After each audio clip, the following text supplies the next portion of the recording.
Pernah nggak sih kamu lihat profil media sosial temen yang sepi banget? Nggak ada foto liburan, nggak ada update apa-apa. Padahal kamu tahu persis hidup mereka itu baik-baik aja. Nah, apa sih yang sebenarnya terjadi di balik layar? Yuk, dalam beberapa menit ke depan, kita bakal pecahin misteri psikologis dari si profil sunyi ini. Oke, mari kita mulai investigasi kita dengan beberapa pertanyaan yang mungkin sering banget muncul di kepala kamu waktu ngelihat profil-profil kayak gini. Kamu tahu banget mereka baru aja pulang dari liburan yang seru. Mungkin kamu malah lihat fotonya di postingan orang lain. Tapi pas kamu iseng cek profil mereka, kosong. Nggak ada jejak sama sekali. Aneh kan? Pas ketemu langsung mereka kelihatan happy-happy aja, hidupnya lancar. Tapi di dunia maya, kebahagiaan itu seolah-olah nggak pernah ada. Nggak ada gitu bukti digitalnya. Jadi kalau hidupnya baik-baik aja, kenapa mereka milih buat diem di dunia yang justru paling berisik ini? Apa sih yang mendorong keputusan ini? Jawabannya ternyata jauh lebih dalam dari yang kita kira. Ini bukan cuma soal pilihan mau posting atau enggak, tapi ini cerminan tentang gimana cara kerja otak kita dan interaksi kita sama dunia digital. Nah, buat nemuin petunjuk pertama, kita harus lihat ke dalam otak kita sendiri. Karena disitulah, di dalam permainan kimiawi otak, sebagian besar jawabannya tersembunyi. Gini deh, setiap like atau komentar itu kayak suntikan dopamin kecil ke otak kita, bikin kita seneng sesaat. Nah, mereka yang jarang posting ini secara sadar memilih buat keluar dari lingkaran setan itu. Mereka lebih milih cari sumber kebahagiaan yang lebih awet, yang nggak tergantung sama notifikasi di layar handphone. Secara psikologis, ada dua cara kita menikmati momen. Pertama, ada yang berorientasi pada pengalaman, di mana fokus utamanya adalah benar-benar merasakan momen itu. Kedua, ada yang berorientasi pada performa, yang fokusnya adalah mendokumentasikan momen biar bisa dilihat orang lain. Nah, mereka yang jarang posting ini seringkali adalah tipe yang pertama. Buat mereka, merasakan hangatnya matahari terbenam itu jauh lebih berharga daripada dapat foto sunset yang sempurna. Petunjuk kita yang berikutnya ini bakal membalikan asumsi banyak orang. Kita sering mikir kalau orang yang diam itu pasti lagi nyembunyiin sesuatu. Tapi, gimana kalau diam itu justru tanda kekuatan? Coba bayangin hidup kamu itu kayak sebuah rumah dengan taman yang indah. Mereka ini bukannya nyembunyiin tamannya, tapi mereka cuma milih siapa aja yang boleh diundang masuk. Jadi, menjaga privasi itu bukan soal rasa takut, tapi soal kontrol. Kekuatan buat nentuin mana batas ruang publik dan mana ruang pribadi.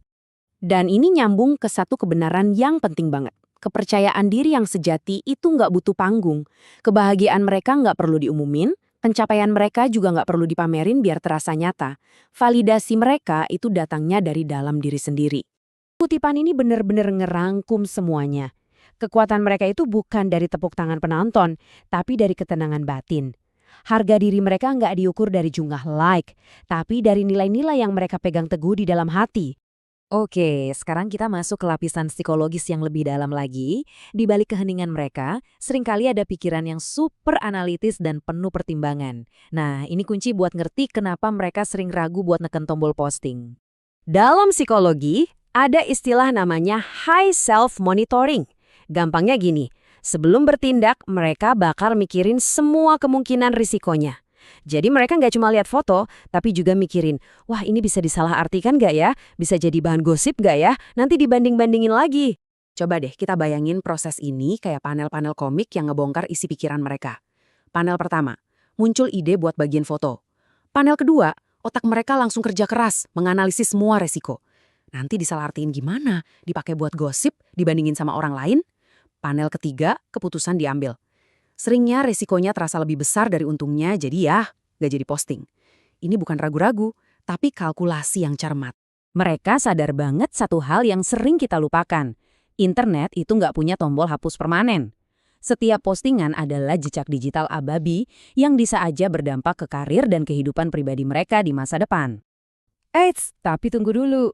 Penting banget buat kita tahu, nggak semua keheningan itu pertanda baik. Ada sisi lain dari koin ini, di mana diam itu bukan lagi pilihan yang sehat, tapi bisa jadi sebuah tanda bahaya. Nah, disinilah konteks jadi segalanya. Diam bisa berarti ketenangan, tapi diam juga bisa berarti isolasi dan kesedihan. Perilakunya mungkin sama, tapi akar masalahnya bisa beda banget. Jadi, kuncinya itu bukan pada apa yang mereka lakukan atau tidak lakukan secara online, tapi kenapa mereka melakukannya. Kalau diam di dunia maya ini diiringi juga dengan menarik diri dari kehidupan nyata, cemas berlebihan atau merasa nggak berharga, Nah, disitulah kita perlu khawatir. Jadi, setelah kita ngumpulin semua petunjuk, apa dong kesimpulan akhir dari investigasi kita? Misteri apa yang berhasil kita pecahkan tentang si profil sunyi ini? Kesimpulannya, asumsi-asumsi kita soal mereka itu seringnya salah besar. Mereka bukan antisosial, bukan nggak percaya diri, dan hidup mereka juga belum tentu membosankan. Kenyataannya jauh lebih menarik dari itu. Inilah inti dari semuanya. Mereka hidup untuk merasakan, bukan untuk dipertontonkan. Prioritas mereka adalah kekayaan pengalaman batin, bukan panggung pertunjukan digital. Mereka adalah pemain aktif dalam hidup mereka sendiri, bukan sekedar sutradara konten. Jadi kami akan meninggalkan Anda dengan pemikiran ini. Lain kali Anda menemukan profil yang sunyi, jangan buru-buru menyimpulkan itu sebagai kekosongan. Siapa tahu, Anda justru sedang melihat bukti dari sebuah kehidupan yang begitu penuh, sampai-sampai nggak muat lagi kalau cuma dimasukin ke dalam sebuah layar.